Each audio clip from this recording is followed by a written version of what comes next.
ಇದೀಗ ಈ ಕಾರ್ಯಕ್ರಮದಲ್ಲಿ ಮುಖ್ಯ ಅತಿಥಿಗಳಾಗಿ ಆಗಮಿಸಿರುವಂತಹ ಡಾಕ್ಟರ್ ಹೇಮಚಂದ್ರ ಸರ್ ಅವರು ಈ ಕಾರ್ಯಕ್ರಮದ ಕುರಿತು ಮಾತನಾಡಬೇಕೆಂದು ತಮ್ಮಲ್ಲಿ ಕೇಳಿಕೊಳ್ಳುತ್ತೇನೆ. ವೇದಿಕೆ ಮೇಲೆ ಆಸೀನರಾಗಿರುವ ಎಲ್ಲ ಗಣ್ಯರೇ, ನನ್ನ ನೆಚ್ಚಿನ ಶಿಕ್ಷಕ ಬಂಧುಗಳೇ, ಪೋಷಕರೇ ಹಾಗೂ ನನ್ನ ಪ್ರೀತಿಯ ವಿದ್ಯಾರ್ಥಿನಿಯರೇ, ಭಾಷಣ ನನಗೆ ಗೊತ್ತು, ಮಕ್ಕಳಿಗೆಲ್ಲ ಅಲರ್ಜಿ, ಕೇಳಕ್ಕೆ ರೆಡಿ ಇಲ್ಲ, ಮೊಬೈಲ್ ಕೊಟ್ಟರೆ ನೋಡ್ತಾರೆ. ಬಟ್ ಅದನ್ನು ನನ್ನ ಇವತ್ತು ಮುಖ್ಯ ಅತಿಥಿಯಾಗಿ ಕರೆಸಿ ಧ್ವಜಾರೋಹಣ ಮಾಡಿಸಿದ್ದಾರೆ. ನನ್ನ ಕಾಲೇಜು ಮಹಾರಾಣೀಸ್ ಕಾಲೇಜು, ನಾನು ಅಲ್ಲಿ ಕೆಲಸ ಮಾಡಬೇಕಾಗಿತ್ತು. ಇವತ್ತು ನನ್ನ ಕೆಲಸನ ಬಿಟ್ಟು ಬಂದಿದ್ದೀನಿ. ಹಾಗಾಗಿ ನಮ್ಮ ವೇದಿಕೆ ಮೇಲೆ ಇರುವಂಥ ಎಲ್ಲ ಗಣ್ಯರ ಅನುಮತಿ ಮೇರೆಗೆ ಒಂದು 10 ನಿಮಿಷ ಮಾತಾಡ್ತೀನಿ ಅಂತ ಹೇಳಿದ್ದೀನಿ. ನೀವು ಮಾತಾಡಲೇಬೇಕು, ಯಾಕೆಂದರೆ ನಿಮಗೆ ನಾನು ಕೊಡುವ ಕೆಲವು ಮಾಹಿತಿ ಇದುವರೆಗೂ ಗೊತ್ತಿರಲಾರದು ಅದಕ್ಕೆ. ಬಟ್ ನೀವು ಹಿಂದೆ ಇರೋ ಕಾಲೇಜ್ ಮಕ್ಕಳು ಮತ್ತು ಹೈಸ್ಕೂಲ್ ಮಕ್ಕಳು ಕಿವಿ ಕೊಟ್ಟು ಕೇಳಿ. ಜೊತೆಗೆ ಪೋಷಕರಿಗೂ ಕೂಡ ನಿಮ್ಮ ಒಂದು 5-10 ನಿಮಿಷದ ಆ ಸಮಯ ಏನಿದೆ ಅದನ್ನು ಈ ಕಡೆ ನಿಮ್ಮ ಕಿವಿ ಕೊಡಿ. ಯಾಕೆಂದರೆ ನನ್ನನ್ನು ರಾಮಪ್ಪ ಸರ್ ಕರೆಸಿರೋದು ಪ್ರೊಫೆಸರ್ ಅಂತ, ಮಹಾರಾಣೀಸ್ ಕಾಲೇಜಲ್ಲಿ ಪ್ರೊಫೆಸರು. ಇವರು ರಿಪಬ್ಲಿಕ್ ಡೇ ದಿವಸ ಬಂದರೆ ನಮ್ಮ ಪೋಷಕರಿಗೆ, ನಮ್ಮ ಟೀಚರ್ಸ್ಗೆ, ನಮ್ಮ ಮಕ್ಕಳಿಗೆ ಏನಾದರೂ ಒಂದಷ್ಟು ಹೇಳಿ ಹೋಗ್ತಾರೆ ಅಂತ. ಸೊ ಅದಕ್ಕೆ ನಾನು ನ್ಯಾಯ ಒದಗಿಸ್ಲೇಬೇಕು. ಹಾಗಾಗಿ ಇಲ್ಲಿಗೆ ಮುಂದೆ ಕೂತಿರೋ ಪುಟ್ಟ ಮಕ್ಕಳನ್ನ ಬಿಟ್ಟು ಬೇರೆಯವರೆಲ್ಲ ನೀವು ಕೇಳಲೇಬೇಕು. ಅದಕ್ಕೆ ಸಮಯ 10 ನಿಮಿಷ ಕೇಳಿದ್ದೀನಿ. ನಿಮಗೇನಾದರೂ ಆಸಕ್ತಿ ಇದ್ದರೆ ಇನ್ನೊಂದು 5 ನಿಮಿಷ, ಇಲ್ಲದ್ರೆ ಬೇಡ. ಯಾಕೆಂದರೆ ಭಾರಿ ಕಷ್ಟದಲ್ಲಿ ಕೂತ್ಕೊಂಡಿದ್ದೀರಾ ಅಂತ ನೋಡಿದ್ರೆ ಗೊತ್ತಾಗ್ತಿದೆ. ಹಾಗಾಗಿ ತುಂಬ ಸಮಯ ತಗೊಳ್ಳೋದು ಬೇಡ. ಒಂದು ಸರ್ವೆ ಮಾಡಿದ್ದಾರೆ ಮುಖ್ಯ ಸಿಟಿಗಳಲ್ಲಿ, ಬ್ಯಾಂಗ್ಳೂರ್, ಕೋಲ್ಕತ್ತಾ, ಹೈದರಾಬಾದ್, ಡೆಲ್ಲಿ ಇಂಥ ಕಡೆ. ಯಾರನ್ನ? ನಿಮ್ಮ ಆಜುಬಾಜಿನ 13, 14, 15, 16 ವರ್ಷದ ಮಕ್ಕಳನ್ನ ಹೋಗಿ ಮೈಕ್ ಇಟ್ಕೊಂಡು ಕೇಳಿದ್ದಾರೆ. ಏನಂತ ಕೇಳಿದ್ದಾರೆ ಅಂದರೆ, ಸ್ವತಂತ್ರ ದಿನಾಚರಣೆಯ ದಿನ ಧ್ವಜಾರೋಹಣ ಯಾರು ಮಾಡ್ತಾರೆ, ರಿಪಬ್ಲಿಕ್ ಡೇ ಗಣರಾಜ್ಯೋತ್ಸವದ ದಿನ ಧ್ವಜಾರೋಹಣನ ಯಾರು ಮಾಡ್ತಾರೆ ಅಂತ. Who will hoist, who will unfurl the flag ಅಂತ. 90% students have given wrong answer. ಇಲ್ಲೂ ನಾನು ಕೇಳಿದ್ರೆ, ನೋಡಪ್ಪ, ನಮ್ಮ ದೆಹಲಿಯಲ್ಲಿರೋ ಕರ್ತವ್ಯ ಪಥದಲ್ಲಿ ಅಥವಾ ಕೆಂಪು ಕೋಟೆನಲ್ಲಿ ಯಾವತ್ತು ಯಾರು ಧ್ವಜಾರೋಹಣ ಮಾಡ್ತಾರೆ ಅಂತ ಕೇಳಿದ್ರೆ 90% ಮಕ್ಕಳು ನೀವು ಈಗಲೂ ತಪ್ಪೇ ಹೇಳ್ತೀರಾ. ಯಾಕೆ ಅಂದರೆ ನಿಮಗೆ ಸ್ವತಂತ್ರ ದಿನಾಚರಣೆ ಮತ್ತು ಗಣರಾಜ್ಯೋತ್ಸವದ ನಡುವಿನ ವ್ಯತ್ಯಾಸ ಕ್ಲಿಯರ್ ಆಗಿ ಗೊತ್ತಿಲ್ಲ. ನಿಮಗೆ ಗೊತ್ತಿರ್ಬೋದು ಆಗಸ್ಟ್ 15 ಅಥವಾ ಜನವರಿ 26 ಅಂತ. ಅದು ಬಿಟ್ಟರೆ ಕ್ಲಾರಿಟಿ ಇಲ್ಲ ನಿಮಗೆ. ತಿಳ್ಕೊಳ್ಳಿ, ಯಾವತ್ತು ನಮ್ಮ ಸ್ವತಂತ್ರ ದಿನಾಚರಣೆ ದಿವಸ ಧ್ವಜಾರೋಹಣವನ್ನು ಹಾಯಿಸ್ಟ್ ಮಾಡೋದು, ಇದೇ ಪದ ಬಳಸ್ಬೇಕು ನಾವು, ಹಾಯಿಸ್ಟ್ ಮಾಡೋದು ಪ್ರಧಾನಮಂತ್ರಿಗಳು. ಗಣರಾಜ್ಯೋತ್ಸವದ ದಿವಸ ನ್ಯಾಷನಲ್ ಫ್ಲ್ಯಾಗನ್ನು ಹಾಯಿಸ್ಟ್ ಮಾಡೋದು ಅಥವಾ ಅನ್ಫರ್ಲ್ ಮಾಡೋದು ರಾಷ್ಟ್ರಪತಿಗಳು.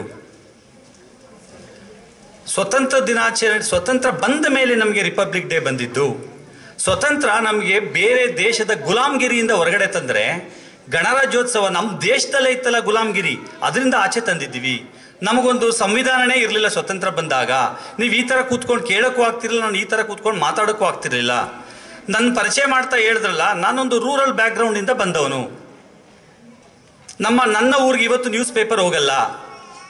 ನನ್ನ ತಂದೆ ತಾಯಿಗೆ ನಂಗೆ ಎಕ್ಸಾಕ್ಟ್ಲಿ ನಾನು ಏನು ಓದಿದ್ದೀನಿ ಅಂತ ಗೊತ್ತೇ ಇಲ್ಲ ಅವ್ರಿಗೆ. ನಾನು PhD ಮಾಡಿದ್ದೀನಿ ಅಂದರೆ ನಮ್ಮ ತಾಯಿಗೆ ಹೌದಾ ಹಂಗಂದ್ರೆ ಏನು ಅಂತಾರೆ. ಯಾಕೆ ಈ ಥರ?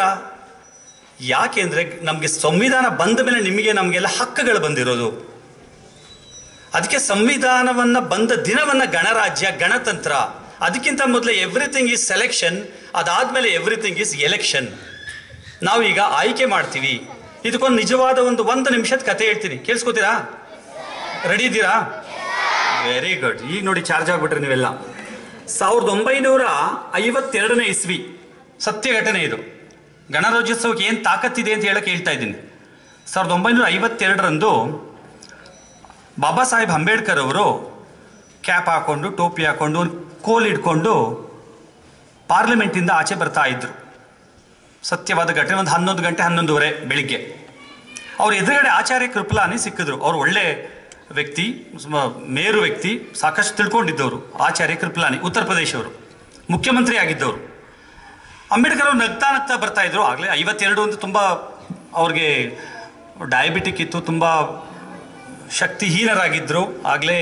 ಯಾಕೆಂದರೆ ಸಂವಿಧಾನವನ್ನು ಬರೆಯೋದಕ್ಕೆ ಅವ್ರು ಕೂತ್ಕೊಂಡಾಗ ಸಾಕಷ್ಟು ಶಕ್ತಿಯನ್ನು ವ್ಯಯಿಸಿದ್ರು. ಅದಕ್ಕೆ ಆದಷ್ಟು ಅವ್ರ ಆರೋಗ್ಯನೂ ಕೆಟ್ಟಿತ್ತು. ಸೊ ಒಂದು ಟೋಪಿ ಹಾಕ್ಕೊಂಡು, ಕ್ಯಾಗಿ ಹಿಡ್ಕೊಂಡು, ಒಂದು ಕಡ್ಡಿ ಹಿಡ್ಕೊಂಡು ಆಚೆ ಬರ್ತಾ ಇದ್ರು, ನಗ್ತಾ ಇದ್ರು. ಕೃಪ್ಲಾನಿ ಕೇಳಿದ್ರು, ಏನು ಅಂಬೇಡ್ಕರ್ ಅವರೇ ಭಾರಿ ಸಂತೋಷವಾಗಿದ್ದೀರಲ್ಲ, ನಗ್ತಾ ಇದ್ದೀರಲ್ಲ, ಏನು ಸಮಾಚಾರ ಅಂತ. ಅದಕ್ಕೆ ಅಂಬೇಡ್ಕರ್ ಕೊಟ್ಟ ಉತ್ತರ ಕಿವಿನೆಲ್ಲ ಕೇಳಿಸ್ಕೊಳ್ಳಿ ಕರೆಕ್ಟಾಗಿ ಏನು ಉತ್ತರ ಕೊಟ್ಟರು ಅಂತ. ಹೌದು ಕೃಪ್ಲಾನಿ ಅವರೇ, ಹಿಂದೆ ನಮ್ಮನ್ನು ಆಳ್ತಾ ಇದ್ದವರೆಲ್ಲ ರಾಣಿಯ ಹೊಟ್ಟೆಲಿ ಉಡ್ತಾ ಇದ್ರು, ಇನ್ನು ಮುಂದೆ ನಮ್ಮನ್ನು ಆಳೋರನ್ನ, ನಮ್ಮನ್ನು ರೂಲ್ ಮಾಡೋರನ್ನ ಮತಪೆಟ್ಟಿಗೆಯಲ್ಲಿ ಹುಟ್ಟೋ ಹಾಗೆ ಮಾಡಿದ್ದೀನಿ, ಅದಕ್ಕೆ ನನಗೆ ತುಂಬ ಸಂತೋಷ ಆಗ್ತಾ ಇದೆ, ನಗ್ತಾ ಇದ್ದೀನಿ ಅಂದರು. ಅಂದರೆ ಅರ್ಥ, ಇನ್ನು ಮುಂದೆ ನಮ್ಮನ್ನು ಆಳುವಂಥ ಪ್ರಧಾನಮಂತ್ರಿ ಆಗ್ಬೋದು, ರಾಷ್ಟ್ರಪತಿ ಆಗ್ಬೋದು, ಮುಖ್ಯಮಂತ್ರಿ ಆಗ್ಬೋದು, ಗೃಹ ಮಂತ್ರಿ ಆಗ್ಬೋದು, ಶಿಕ್ಷಣ ಮಂತ್ರಿ ಆಗ್ಬೋದು, ಯಾರೇ ನಮ್ಮನ್ನು ಆಳಬೇಕು ಅಂದರೆ ಅವರು ಜನರಿಂದ ಆಯ್ಕೆ ಆಗಲೇಬೇಕೇ ಹೊರತು ರಾಣಿ ಹೊಟ್ಟೆಲಿ ಹುಟ್ಟದ ಅಂತ ರಾಜ, ಮುಂದಿನ ರಾಜ ಯಾರು ಅಂದರೆ ರಾಣಿ ಹೊಟ್ಟೆಲಿ ಹುಟ್ಟಿದ ಮಗನೇ ರಾಜ. ಅವನು ಯಾವ ಅರ್ಹತೆಯೂ ಇಲ್ಲದೆ ಇದ್ದು ರಾಜ ಆಗ್ತಿದ್ದ ಅವನು ಹಿಂದೆ.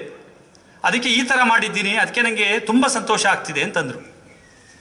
ಕೃಪ್ಲಾನಿ ಏನು ಹೇಳಿದ್ರು ಗೊತ್ತಾ, ನಿಮ್ಮ ಸಂತೋಷ ಜಾಸ್ತಿ ದಿವಸ ಇರಲ್ಲ ಅಂತ. ಯಾಕಂಗಂತ ಇದ್ದೀರಾ ಅಂದರು. ನೀವೇನು ಮತಪೆಟ್ಟಿಗೆಯಲ್ಲಿ ಹುಟ್ಟುವಾಗ ಮಾಡಿದ್ದೀರಿ, ಆ ಮತಗಳನ್ನ ನಾವು ದುಡ್ಡು ಕೊಟ್ಟು ತಗೊಂಡ್ಬಿಡ್ತೀವಿ, ನಮ್ಮ ಕೇಳಿದವರೇ ಓಟ್ ಹಾಕ್ತಾರೆ, ನೀವೇನು ತುಂಬ ಸಂತೋಷ ಪಡಬೇಡಿ ಅಂತ.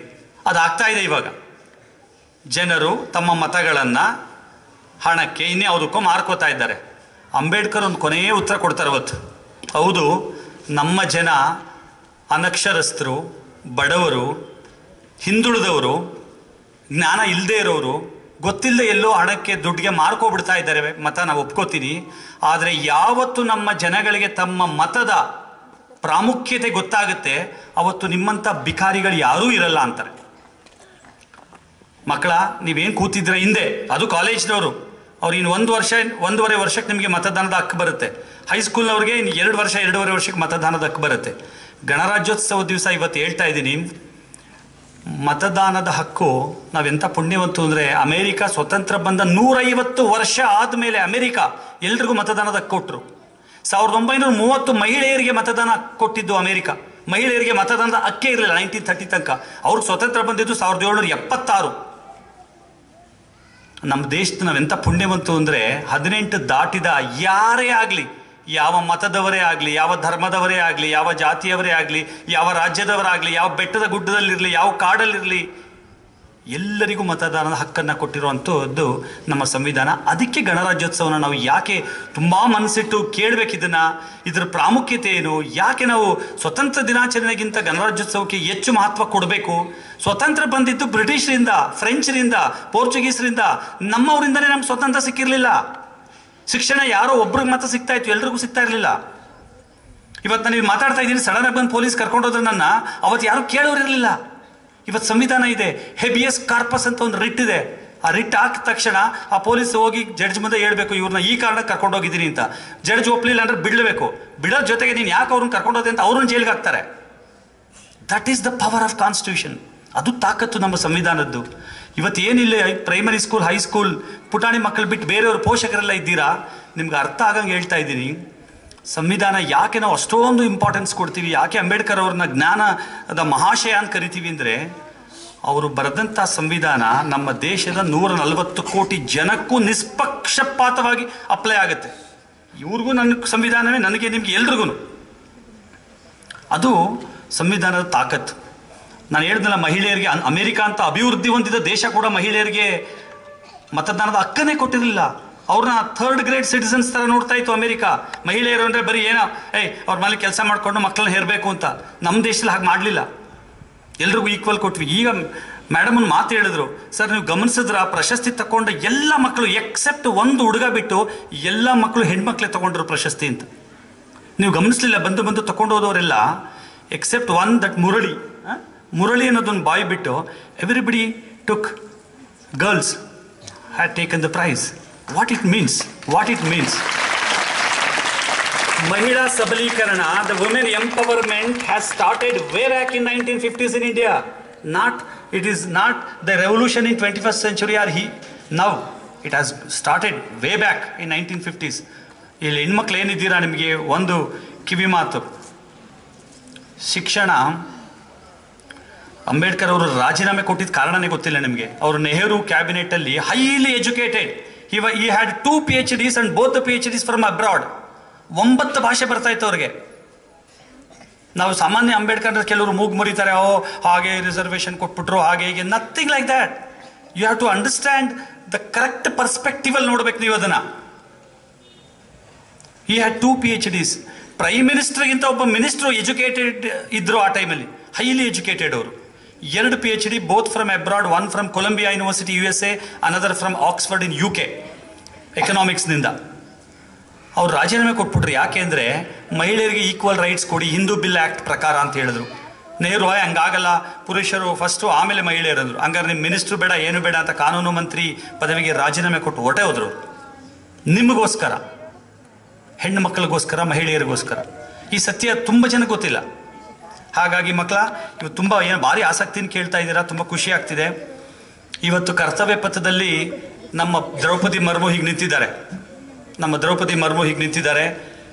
ಇಂಡೋನೇಷ್ಯಾದಿಂದ ಅಲ್ಲಿಯ ಪ್ರಧಾನಿ ಗೆಸ್ಟ್ ಆಗಿ ಬಂದಿದ್ದಾರೆ. ಮೋದಿಯವರು ಕೂತಿದ್ದಾರೆ, ಎಲ್ಲ ಮಿನಿಸ್ಟರ್ ಕೂತಿರ್ತಾರೆ. ಇವತ್ತು ಪಥ ಸಂಚಲನ ನಡೀತಾ ಇದೆ. ಇಲ್ಲಿ ಎಷ್ಟು ಚೆನ್ನಾಗಿ ನಡೀತಾ ಇದೆ ಅಂದರೆ ನಮ್ಮ ಮಿಲಿಟರಿ ಮೈಟ್, ನಮ್ಮ ಸೈನ್ಸ್ ಆ್ಯಂಡ್ ಟೆಕ್ನಾಲಜಿ ಶೋಕೇಸ್ ಆಗ್ತಾ ಇದೆ. ಇಲ್ಲಿ ನಮ್ಮ ಮಿಲಿಟರಿ ಎಷ್ಟು ಪವರ್ಫುಲ್ ಆಗಿದೆ ಅನ್ನೋದಕ್ಕೆ, ಯಾಕೆಂದ್ರೆ ನಮ್ಮ ಸುತ್ತಮುತ್ತ ಇರೋರೆಲ್ಲ ಶತ್ರುಗಳು ನಮಗೆ. ನಮ್ಮ ದೇಶ ಎಂಥ ವಿಚಿತ್ರ ದೇಶ ಅಂದರೆ, ಸಿಯಾಚಿನ್ ಅಂತ ಒಂದು ರಣರಂಗ ಇದೆ. ಚೈನಾ, ಪಾಕಿಸ್ತಾನ, ಇಂಡಿಯಾದ ಟ್ರೈ ಜಂಕ್ಷನ್. ಅದು ಒಂದು ವಿಚಿತ್ರವಾದ ಇನ್ಸಿಡೆಂಟ್ ಹೇಳ್ತೀನಿ ಕೇಳಿ. ಸಿಯಾಚಿನಲ್ಲಿ ನಮ್ಮ ಸೈನ್ಯ 24/7 × 365 ಕಾಯುತ್ತೆ. ಟೆಂಪ್ರೇಚರ್ -35 ಇರುತ್ತಲ್ಲಿ ವರ್ಷವೆಲ್ಲ. ವಿಂಟರ್ನಲ್ಲಿ it goes to up to -40. ಆ ಟೆಂಪ್ರೇಚರ್ನಲ್ಲಿ ಸಬ್ಝೀರೋ ನ್ಯಾಚುರಲ್ ರೆಫ್ರಿಜರೇಟರ್ ಅದು ಅಲ್ಲಿ ಕಾಯ್ತಾರೆ. ನಮ್ಮ ದೇಶದ ಬಾರ್ಡ್ರನ್ನು, ಗಡಿಯನ್ನು ಅಲ್ಲಿ ಸೈನಿಕರು ಕಾಯ್ತಾರೆ. ವಿಷಯ ಏನು ಗೊತ್ತಾ?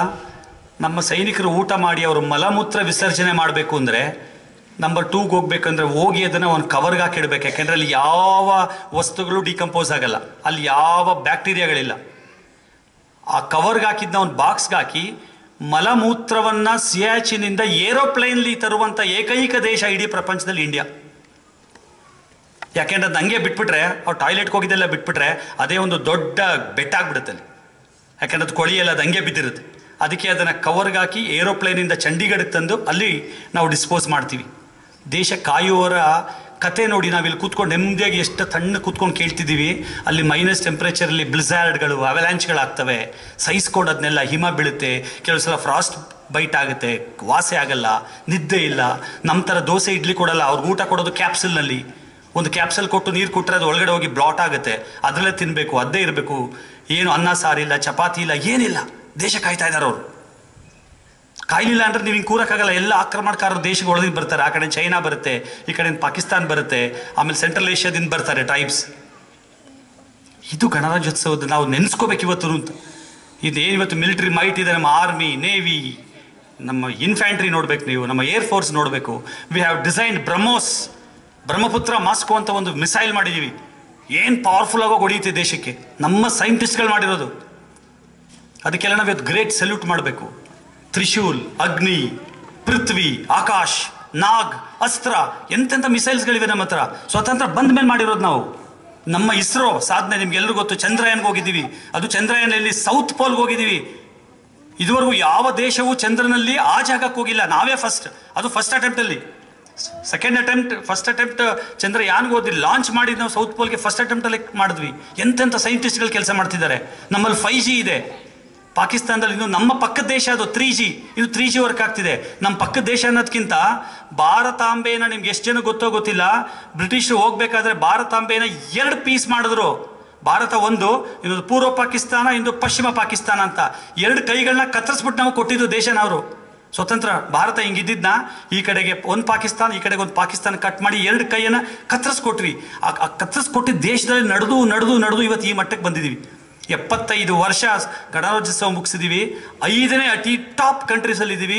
5 ಟ್ರಿಲಿಯನ್ ಎಕಾನಮಿ ಆಗೋದಕ್ಕೆ ಕೆಲವೇ ತಿಂಗಳುಗಳಿವೆ. ಏನು ಪವರ್ಫುಲ್. ನೀವೆಲ್ಲ ಮೊದಲೆಲ್ಲ ಭಾರತೀಯರು ಅಂದರೆ ಆವಾಡ್ಸೋರು, ಬಡವರು, ಅನಕ್ಷರಸ್ಥರು, ಓದ್ದೇ ಇರೋರು ಅಂತಿದ್ರು. ಇವತ್ತು ಭಾರತೀಯರು ಅಂದರೆ ಎಲ್ಲ ದೇಶಗಳು ರೆಡ್ ಕಾರ್ಪೆಟ್ ಆಗ್ತಾರೆ. ಬನ್ನಿ, ನೀವು ಸೈನ್ಸ್ ಆ್ಯಂಡ್ ಟೆಕ್ನಾಲಜಿ ಚೆನ್ನಾಗಿದ್ದೀರಾ, ಇನ್ಫಾರ್ಮೇಷನ್ ಟೆಕ್ನಾಲಜಿ ಚೆನ್ನಾಗಿದ್ದೀರಾ, ಸಾಫ್ಟ್ವೇರ್ಲಿ ಚೆನ್ನಾಗಿದ್ದೀರಾ, ನೀವು ಭಾರಿ ಬುದ್ಧಿವಂತರಿದ್ದೀರಾ. ಅಮೆರಿಕಾದಲ್ಲಿ ಇವತ್ತು ಮಿನಿಮಮ್ 17% ಡಾಕ್ಟರ್ ಇಂಡಿಯನ್ಸ್, 27% ಅಮೆರಿಕಾದಲ್ಲಿರೋ ಇಂಜಿನಿಯರ್ಸ್ ಇಂಡಿಯನ್ಸ್. ಇವೆಲ್ಲ ಸಂತೋಷ ಪಡಬೇಕಾದಂಥ, ಎದೆ ಎತ್ಕೊಂಡು ಓಡಬೇಕಾದಂಥ, ನಮ್ಮ ದೇಶದ ಬಗ್ಗೆ ಹೆಮ್ಮೆ ಪಡಬೇಕಾದಂಥ ದಿನ. ಅದಕ್ಕೆ ರಾಷ್ಟ್ರೀಯ ಹಬ್ಬಗಳೇ ಬೇರೆ, ದೇಶೀಯ ಹಬ್ಬಗಳೇ ಬೇರೆ. ನಾವು ಯುಗಾದಿ, ಸಂಕ್ರಾಂತಿ ಮಾಡೋದೇ ಬೇರೆ, ಸ್ವತಂತ್ರ ದಿನಾಚರಣೆ ಮತ್ತು ಗಣರಾಜ್ಯೋತ್ಸವ ಆಚರಿಸೋದೇ ಬೇರೆ. ಇವತ್ತೆಲ್ಲ ನಮಗೆ ರಾಷ್ಟ್ರ ಪ್ರೇಮ, ಇವತ್ತೆಲ್ಲ ಇಡೀ ದಿನ ಇರಬೇಕು, ಇಡೀ ವರ್ಷ ಇರಬೇಕು. ಬಟ್ ಇವತ್ತು ಇದನ್ನೆಲ್ಲ ನೆನೀಬೇಕು. ನಾವು ನಮಗೆ ಸ್ವತಂತ್ರ ಕೊಟ್ಟವ್ರನ್ನ ನೆನೆಸ್ಕೋಬೇಕು. ಎಷ್ಟು ಹೋರಾಟ ಮಾಡಿದ್ರು ಅವ್ರು ನಮಗೋಸ್ಕರ. ಇಮ್ಯಾಜಿನ್ ಭಗತ್ ಸಿಂಗ್ ಎಷ್ಟು ಒಂದು 22 ವರ್ಷದ ಹುಡುಗ ಇನ್ಕ್ವಿಲಾಬ್ ಜಿಂದಾಬಾದ್ ಅಂತೇಳಿ ಕಣ್ಣು ಮುಂದೆನೇ ಹೋಗಿ ನೇಣಾಕ್ತಾರವನ್ನ ಅಂದರೆ ಅವತ್ತು ಅವನ ಆ ಹೆತ್ತ ತಾಯಿಗೆ ಎಷ್ಟು ನೋವಾಗಿರ್ಬೇಡ. ಇವತ್ತು ಇಷ್ಟು ಆರಾಮಾಗಿದ್ದೀವಿ ನಾವು. ಅವ್ರದ್ದೆಲ್ಲ ತ್ಯಾಗನ ಮರೆಯೋಕ್ಕಾಗತ್ತಾ? ನಾವು ನಮ್ಮ ದೇಶನ ನಾವು ಹೀಗೆ ಬಿಡೋಕ್ಕಾಗತ್ತಾ? ನೀವೆಲ್ಲ ನಿಲ್ಲಬೇಕು. ನಾವು ಯಾವಾಗಲೂ ಏನು ಹೇಳ್ತೀವಿ, ಇಂದಿನ ಮಕ್ಕಳೇ ಮುಂದಿನ ಪ್ರಜೆಗಳು ಅಂತ. ಆ ಮಗು ಬಂದು ಮಾತಾಡಿದಾಗ ನಾನು ಹೇಳಿದೆ, ಭವ್ಯ ಭಾರತ ನಿನ್ನ ಹತ್ರ ಇದೆ, ಹೋಗು ಅಂತ.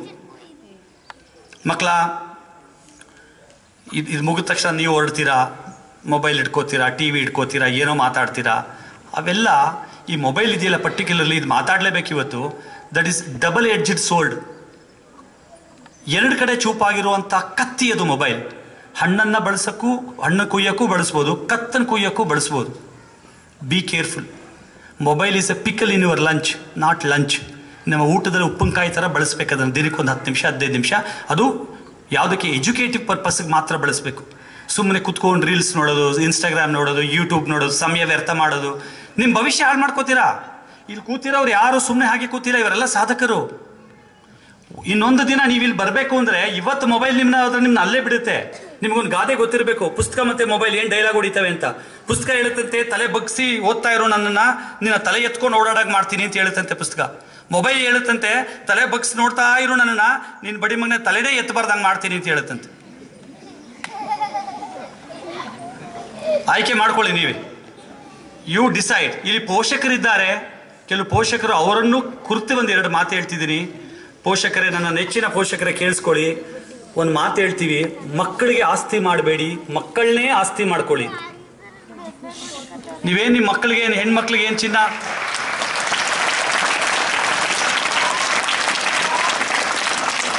ನೀವೇನು ನಿಮ್ಮ ಮಕ್ಕಳಿಗೆ ನೀವು ಸೈಟ್ ತೆಗಿಬೇಕಾಗಿಲ್ಲ, ಚಿನ್ನ ತೆಗಿಬೇಕಾಗಿಲ್ಲ. ಮಕ್ಕಳಿಗೆ ಓದ್ಸೋಕ್ಕೆ ಒಳ್ಳೆ ಪುಸ್ತಕಗಳು ತಗೊಡಿ, ಒಳ್ಳೆ ಟ್ಯೂಷನ್ಸ್ ಕೊಡಿ, ಒಳ್ಳೆ ಕೋಚಿಂಗ್ ಕೊಡಿ. ಅವ್ರು ಏನೇನು ಶಿಕ್ಷಣಕ್ಕೆ ಸಂಬಂಧಿಸಿದಾಗ ಏನೇನು ಕೇಳ್ತಾರೆ ಕೊಡಿ. ನಿಮ್ಮ ಸಮಯವನ್ನು ಅವ್ರಿಗೆ ಕೊಡಿ, ಇನ್ನೇನು ಕೊಡಬೇಡಿ. ನೀವೇನು ಅವ್ರಿಗೆ ಜಮೀನು ಕೊಡಬೇಕಾಗಿಲ್ಲ, ಆಸ್ತಿ ಕೊಡಬೇಕಾಗಿಲ್ಲ, ಸೈಟ್ ಕೊಡಬೇಕಾಗಿಲ್ಲ, ಚಿನ್ನ ಕೊಡಬೇಕಾಗಿಲ್ಲ, ಬೆಳ್ಳಿ ಕೊಡಬೇಕಾಗಿಲ್ಲ. ಒಂದು ಜೊತೆ ಕಡಿಮೆ ಬಟ್ಟೆ ತಗೊಟ್ರು 1-2 ಪುಸ್ತಕ ಜಾಸ್ತಿ ತಗೊಡಿ. ಶಿಕ್ಷಣ ಕೊಟ್ಟವ್ರು ಇವತ್ತು ನನ್ನಿಲ್ಲಿ ಕರೆಸಿ ಮಾತಾಡ್ಸಿದ್ದಾರೆ ಅಂದರೆ ನನ್ನ ಹತ್ರ ದುಡ್ಡಿದೆ, ಸಂಪತ್ತಿದೆ ಅಂತಲ್ಲ. ನನ್ನ ಶಿಕ್ಷಣಕ್ಕೆ, ನನ್ನ ಜ್ಞಾನಕ್ಕೇನೋ ಒಂದಷ್ಟು ಮರ್ಯಾದೆ ಕೊಟ್ಟು ಕರೆದಿದ್ದಾರೆ ಹೊರತು ನನ್ನ ಹತ್ರ ಏನಿಲ್ಲ. I don't have anything. ನಿಮಗೂ ಅಷ್ಟೇ, ಪೋಷಕರಿಗೆ ಅದಕ್ಕೆ ಹೇಳ್ತಿರ್ತೀವಿ, ಮಕ್ಕಳನ್ನ ಕಣ್ಣಿಟ್ಟು ನೋಡಿ ಸಾಕಿ. ಮೊಬೈಲ್ ಬಂದು ಕೇಳ್ತಿದ್ದಾರೆ ಅಂದರೆ, ಮೊಬೈಲ್ ವಿಷಯದಲ್ಲಿ ನಾನು ಯಾಕೆ ಸ್ಟ್ರೆಸ್ ಮಾಡ್ತಿದ್ದೀನಿ ಅಂದರೆ, ಇವತ್ತು ಸಮಾಜ ತುಂಬ ಹಾಳಾಗ್ತಾ ಇದೆ ಮೊಬೈಲಿಂದ. ಸೀದಾ ಬಂದ ತಕ್ಷಣ ಬ್ಯಾಗ್ ಎತ್ಬಿಟ್ಟು ಮೊಬೈಲ್ ಎತ್ಕೊಳ್ಳೋ ಮಕ್ಕಳನ್ನ ನೋಡಿದ್ದೀನಿ ನಾನು. ಮೊಬೈಲ್ ಬಳಕೆ ಆದಷ್ಟು ಕಡಿಮೆ ಇರಲಿ. ನಮ್ಮ ದೇಶ ಇಲ್ಲಿ ತನಕ ತಂದುಬಿಟ್ಟಿದ್ದೀವಿ. ಅಂಬೇಡ್ಕರ್ ಒಂದು ಮಾತು ಹೇಳಿದ್ದಾರೆ, ಭಾರಿ ಕಷ್ಟಪಟ್ಟು ದೇಶವನ್ನು ಇಲ್ಲಿ ತನಕ ತಂದಿದ್ದೀನಿ, ನಾನು ಸತ್ತೋಗ್ತೀನಿ, ನಿಮ್ಮ ಕೈಲಿ ಆಯ್ತಾ ಹೇಳ್ಕೊಂಡೋಗಿ ಮುಂದಕ್ಕೆ, ಆಗ್ಲಿಲ್ವಾ ಬಿಡ್ಬಿಡಿ, ಹಿಂದಕ್ಕೆ ಮಾತ್ರ ತೊಗೊಂಡೋಗ್ಬಿಡಿ ಅಂತ ಹೇಳಿದ್ದಾರೆ ಅವರು. ನಿಮಗೂ ಇದೇ ಮಾತು ಹೇಳೋದು. ನಾವಂತೂ ಇಲ್ಲಿರೋರೆಲ್ಲ ಸೀನಿಯರ್ ಸಿಟಿಸನ್ಸ್ ಏನು ಭಾರಿ ಕಷ್ಟಪಟ್ಟು ದೇಶ ಇಲ್ಲಿ ತನಕ ತಂದಿದ್ದೀವಿ. 75 ವರ್ಷದಲ್ಲಿ ದೇಶವನ್ನು 5ನೇ ಅತಿ ದೊಡ್ಡ ಎಕಾನಮಿ ಮಾಡಿದ್ದೀವಿ, 4ನೇದು ಆಗ್ತಾ ಇದೆ. ದೇಶ ತಂತ್ರಜ್ಞಾನದಲ್ಲಿ, ಶಿಕ್ಷಣದಲ್ಲಿ, ಆಹಾರದಲ್ಲಿ ಎಲ್ಲವನ್ನೂ ಸಾಧಿಸಿದ್ದೀವಿ. ಮುಂದಿನ ಜವಾಬ್ದಾರಿ ನಿಮ್ಮದು. ಸ್ವತಂತ್ರ ಬಂದಾಗ R.K. ಲಕ್ಷ್ಮಣ್ ಅವರು ಟೈಮ್ಸ್ ಆಫ್ ಇಂಡಿಯಾದಲ್ಲಿ ಒಂದು ಕಾರ್ಟೂನ್ ಬರೆದಿದ್ರು. ಏನಂತ ಬರೆದಿದ್ರು ಅಂದರೆ, ನಮ್ಮ ದೇಶ ಹಿಂಗೆ ಬಟ್ಟಲು ತಗೊಂಡು ಅಮೇರಿಕಾ, ರಷ್ಯಾ, ಇಂಗ್ಲೆಂಡ್ ಮುಂದೆ ಅನ್ನ ಕೊಡಿ ಅಂತ ಕೇಳ್ತಾ ಇದ್ವಿ. ಯಾಕೆಂದ್ರೆ ನಮ್ಮ ಹತ್ರ ಊಟ ಇರಲಿಲ್ಲ, ಗೋಧಿ ಇರಲಿಲ್ಲ, ಅಕ್ಕಿ ಇರಲಿಲ್ಲ, ಏನು ಆಹಾರ ಧಾನ್ಯಗಳೇ ಇರಲಿಲ್ಲ. ಸ್ವತಂತ್ರ ಬಂದಾಗ ಬರೀ 9% ಲಿಟ್ರಸಿ ಇತ್ತು, ಆಹಾರವೇ ಇರಲಿಲ್ಲ ನಮ್ಮ ಹತ್ರ. ಅದಾದಮೇಲೆ ನಾವು ಬಾಕ್ರಾನಂಗಲ್, ಹಿರಾಕುಡ್, ತುಂಗಭದ್ರಾ, ನಾಗಾರ್ಜುನ ದೊಡ್ಡ ಡ್ಯಾಮ್ ಕಟ್ಟಿದ್ವಿ, ಟೆಕ್ನಾಲಜಿ ಇಂಪ್ರೂವ್ ಮಾಡಿದ್ವಿ, ಆಹಾರ ಬೆಳೆದ್ವಿ. ಇವತ್ತು ಹೆಂಗಿದೆ ನಮ್ಮ ದೇಶ ಅಂದರೆ, ನಮ್ಮ ಫುಡ್ ಕಾರ್ಪೊರೇಷನ್ ಆಫ್ ಇಂಡಿಯಾ ಗೋಡೌನ್ಗಳಲ್ಲಿ 10 ವರ್ಷಕ್ಕಾಗುವಷ್ಟು ಆಹಾರ ಧಾನ್ಯವನ್ನು ತುಂಬಿಟ್ಟಿದ್ದೀವಿ. 10 ವರ್ಷ ಮಾನ್ಸೂನ್ ಫೇಲ್ ಆಗಿ ಧಾನ್ಯನೇ ಬೆಳಿಲಿಲ್ಲ, ಬರಗಾಲ ಬಂದ್ಬಿಟ್ರು. 140 ಕೋಟಿಗೆ ಆಹಾರ ಕೊಡುವಷ್ಟು ಆಹಾರ ಧಾನ್ಯವನ್ನು ನಮ್ಮ ದಾಸ್ತಾನಲ್ಲಿ ತುಂಬಿಟ್ಟಿದ್ದೀವಿ. ಅಷ್ಟು ಊಟ ಇದೆ ನಮ್ಮ ಹತ್ರ. ಯಾವುದೇ ದೇಶ ಸಂಕಷ್ಟಕ್ಕೆ ಹೋದರೆ ಫಸ್ಟ್ ಹೆಲ್ಪ್ ಮಾಡೋದೇ ನಾವು. ಅದು ಮೆಡಿಸಿನ್ ಆಗ್ಬೋದು, ಆಹಾರ ಆಗ್ಬೋದು. ಗ್ರೀನ್ ರೆವಲ್ಯೂಷನ್ ಅಂತ ಮಾಡಿ, ಹಸಿರು ಕ್ರಾಂತಿಯನ್ನು ಮಾಡಿ ಆಹಾರದಲ್ಲಿ ಸ್ವಯಂ ಪರಿಪೂರ್ಣತೆ ಸಾಧಿಸಿದ್ದೀವಿ ನಾವು. ಇವತ್ತು ಯಾವುದೇ ದೇಶ ಬಂದು ಕೇಳಿ ನಂಗೆ ಆಹಾರ ಇಲ್ಲ ಅಂದರೆ 1 ಟನ್ 2 ಟನ್ನಲ್ಲಿ ಕೊಡಲ್ಲ, 10 ಟನ್ 15 ಟನ್ ಆಹಾರ ಫ್ರೀ ಕೊಡ್ತೀವಿ. 1 ಟನ್ ಅಂದರೆ 1000 kg, ಜ್ಞಾಪಕ ಇರಲಿ ಮಕ್ಕಳಿಗೆ. ಅದು ಗೋಧಿ ಆಗ್ಬೋದು, ಅಕ್ಕಿ ಆಗ್ಬೋದು. ಇದು ನಮ್ಮ ದೇಶದ ತಾಕತ್ತಿವಾಗಿರೋದು. ಇಂಥ ದೇಶದ ಸತ್ಪ್ರಜೆಗಳಾಗಿ ನೀವು ಇಲ್ಲಿರೋದು, ನೀವೆಂಥ ಪುಣ್ಯವಂತರಿದ್ದೀರಾ. ನೀವು ಮುಂದೆ ಹೇಗೆ ದೇಶನ ಕಾಯ್ಕೊಂಡು ಹೋಗಬೇಕು, ಮುಂದೆ ದೇಶನ ಯಾವ ಮಟ್ಟಕ್ಕೆ ತೊಗೊಂಡು ಹೋಗಬೇಕು, ಇವತ್ತು ನಮ್ಮ ದೇಶದ ಪ್ರಧಾನಿ ಬೇರೆ ದೇಶಕ್ಕೆ ಹೋಗ್ತಾರೆ ಅಂದರೆ ಎಲ್ಲ ಕೈ ಮುಗಿದು ಕರೀತಾರೆ ಬನ್ನಿ ಅಂತ. ನಮ್ಮ ದೇಶ ಭಾರತೀಯರು ಅಂದ್ರೆ ಇವತ್ತು ಎಲ್ರಿಗೂ ಒಂದು ಸ್ಟೇಟಸ್ ಇದೆ. ಮೊದಲು ಭಾರತ ದೇಶ ಅಂದರೆ ಬಡೂರು. ಹಾಗಾಗಿ ಸಮಯ ಜಾಸ್ತಿ ತಗೊಳ್ತಾ ಇದ್ದೀನಿ. ನೀವು ತುಂಬ ಚೆನ್ನಾಗಿ, ನಾನಂದರೆ ಒಂದು 10 ನಿಮಿಷ ಮಾತಾಡ್ತೀನಿ ಅಂದ್ಕೊಂಡು ಒಂದು 20 ನಿಮಿಷನೇ ಆಗೋಯ್ತು. ತುಂಬ ಚೆನ್ನಾಗಿ ಕೇಳ್ತಾ ಇದ್ರಿ. ಇನ್ನೊಂದು ಯಾವತ್ತಾರ ಒಂದು ದಿವಸ ಬರ್ತೀನಿ. ಬೇರೆ ದಿವಸ ನಾವು ರಾಮಪ್ಪ ಅವ್ರು ಹೇಳಿದ್ದಾರೆ ಹೈಸ್ಕೂಲ್ ಮಕ್ಕಳಿಗೆ ಕೂತ್ಕೊಂಡು ಅಡ್ರೆಸ್ ಮಾಡೋಣ. ನಿಮ್ಮೆಲ್ರಿಗೂ ಉತ್ತಮ ಭವಿಷ್ಯ ಇದೆ. ಕಷ್ಟಪಡಿ. ದೇಶನ ಯಾವತ್ತು ಫಸ್ಟ್, ನೇಷನ್ ಫಸ್ಟ್. ಟ್ರಂಪ್ ಮೊನ್ನೆ ಎಲೆಕ್ಷನ್ ಗೆದ್ದಿರೋದು ಹೆಂಗೆ, ಅಮೇರಿಕಾ ಫಸ್ಟ್ ಅಂತ ಹೇಳ್ದ ಅವನು. ಅದಕ್ಕೆ ಅಲ್ಲಿ ಜನಗಳೆಲ್ಲ ಓಟ್ ಹಾಕಿದ್ರು ಅವನಿಗೆ. ನಾವು ನಿಮ್ಗೆ ಹೇಳೋದಿಷ್ಟೇ, ನಮ್ಮ ದೇಶ ಫಸ್ಟ್, ಮಿಕ್ಕಿದೆಲ್ಲ ಆಮೇಲೆ. ದೇಶ ಇದ್ದರೆ ನಾವು, ದೇಶ ಇಲ್ಲ ಅಂದರೆ ಏನಿಲ್ಲ. ಮೊದಲೇ ನಾನು ಹೇಳ್ದಲ್ಲ, ಈಗ ಆ ಹುಡುಗ ಫ್ಲಾಗ್ ಇಟ್ಕೊಂಡು ಕೈಲಿ ಕೂತಿದ್ದಾನೆ ನೋಡಿ, ಫ್ಲಾಗ್ ಇಟ್ಕೊಂಡು ಕೂತಿದ್ದಾನೆ. ಈ ಥರ ಫ್ಲಾಗ್ ಇಟ್ಕೊಂಡಿದ್ದ 47ರಿಂದ ಒದ್ದು ಜೈಲ್ಗೆ ಹಾಕೋರು. 1947 ಹಿಂದೆ ಹಿಂಗೆ ಫ್ಲಾಗ್ ಇಟ್ಕೊಂಡು ತಗೊಂಡು ಜೈಲ್ಗೆ ಹಾಕೋರು. ಇವತ್ತು ನಮ್ಗೆ ಎಂಥ ಸ್ವತಂತ್ರ ಕೊಟ್ಟಿದೆ ದೇಶ. ಈ ಸ್ವತಂತ್ರವನ್ನು ಬಳಸ್ಕೊಳ್ಳಿ. ಎಲ್ಲರೂ ಮುಂದುವರಿಯೋಣ, ಎಲ್ಲರೂ ದೇಶವನ್ನು ಕಟ್ಟೋಣ. ಈ ಒಂದು ಅವಕಾಶಕ್ಕೆ ಎಲ್ರಿಗೂ ನಮಸ್ಕಾರ ಮಾಡ್ತಾ ನಾನು ಮಾತನ್ನು ಮುಗಿಸ್ತೀನಿ. Thank you so much. All the best. Once again the 26 ಹೇಳಿ ಇನ್ಸು ಹೊತ್ತು ಮಾತಾಡ್ಬೇಕಾ ಸರ್? ಯೂನಿಟಿ ಇನ್ ಡೈವರ್ಸಿಟಿ ಅಂತ ಒಂದು ಪದ ಕೇಳ್ತೀವಿ, ಮಾತಾಡ್ತಿರ್ತೀವಿ, ಪದೇ ಪದೇ ಮಾತಾಡ್ತೀವಿ. ನೆಹರು ಅವರು ಈ ಪದನ ತುಂಬ ಬಳಸೋರು. ಯೂನಿಟಿ ಇನ್ ಡೈವರ್ಸಿಟಿ, ವಿವಿಧತೆಯಲ್ಲಿ ಏಕತೆ. ನೀವು ನಮ್ಮ ದೇಶದ ಇನ್ನೊಂದು ವಿಶೇಷತೆ ನೋಡಿಲ್ಲ ನೀವು. ಕನ್ಯಾಕುಮಾರಿಯಿಂದ ಕಾಶ್ಮೀರದವರೆಗೆ, ಹಾಗೆ ಗುಜರಾತ್ನಿಂದ ಅರುಣಾಚಲ್ ಪ್ರದೇಶದವರೆಗೆ ನೋಡಿದ್ರೆ ಎಷ್ಟು ವಿಭಿನ್ನತೆ ಇದೆ ದೇಶ. ನಮ್ಮ ಡ್ರೆಸ್ ನೋಡಿ, ನಮ್ಮ ಫುಡ್ ಹ್ಯಾಬಿಟ್ಸ್ ನೋಡಿ, ನಮ್ಮ ಭಾಷೆ ನೋಡಿ, ನಮ್ಮ ಆಚಾರ ಎಲ್ಲ ಡಿಫ್ರೆಂಟ್ ಇದೆ. ನಿಮಗೆ ಒಂದೊಂದು ಪಂಜಾಬ್ ಡ್ರೆಸ್ ತೋರಿಸ್ತಾನೆ ಹೋಯ್ತು ಪಂಜಾಬಿ ಅಂತ ಹೇಳ್ತೀರಾ ನೀವು. ಸಿಖ್ರು ನೋಡ್ತಾನೆ ಇವ್ರು ಸಿಖ್ರು ಅಂತೀರಾ, ಕಾಶ್ಮೀರಿಗೆ ಹೋಗ್ತಾ ಕಾಶ್ಮೀರಿ ಅಂತೀರಾ. ನಮ್ಮ ದೇಶ ಎಷ್ಟು ವಿಶೇಷತೆ ಅಂದರೆ, ನಿಮಗೆ ಒಂದು ಪ್ರಶ್ನೆ ಕೇಳ್ತೀನಿ ನೋಡಿ. ಪ್ರಪಂಚದಲ್ಲಿ ಅತಿ ಹೆಚ್ಚು ಮುಸ್ಲಿಂ ಜನಸಂಖ್ಯೆ ಹೊಂದಿರೋ ದೇಶ ಇಂಡೋನೇಷ್ಯಾ. ಕೇಳಿಸ್ಕೊಳ್ಳಿ ನಾ ಹೇಳೋದನ್ನ. ಪ್ರಪಂಚದಲ್ಲಿ ಅತಿ ಹೆಚ್ಚು ಮುಸಲ್ಮಾನ ಜನಸಂಖ್ಯೆಯನ್ನು ಹೊಂದಿರೋ ದೇಶ ಇಂಡೋನೇಷ್ಯಾ. ಇವತ್ತು ಅವರ ಪ್ರಧಾನಿ ನಮ್ಮ ದೇಶಕ್ಕೆ ಬಂದಿದ್ದಾರೆ ಗೆಸ್ಟ್ ಆಗಿ. ಅದು ಬಿಟ್ಟರೆ ಪ್ರಪಂಚದಲ್ಲಿ ಅತಿ ಹೆಚ್ಚು ಮುಸಲ್ಮಾನ ಜನಸಂಖ್ಯೆಯನ್ನು ಹೊಂದಿರೋ 2ನೇ ದೇಶನೇ ನಮ್ಮದು. ಪಾಕಿಸ್ತಾನ ಆಗಲಿ, ಬಾಂಗ್ಲಾದೇಶ ಆಗಲಿ, ಸೌದಿ ಅರೇಬಿಯಾ ಆಗಲಿ, ಇರಾನ್ ಆಗಲಿ, ಇರಾಕ್ ಆಗಲಿ, ಯಾರು ನಮ್ಮ ಹತ್ರಕ್ಕೂ ಬರಲ್ಲ ಅವರು ಜನಸಂಖ್ಯೆಯಲ್ಲಿ.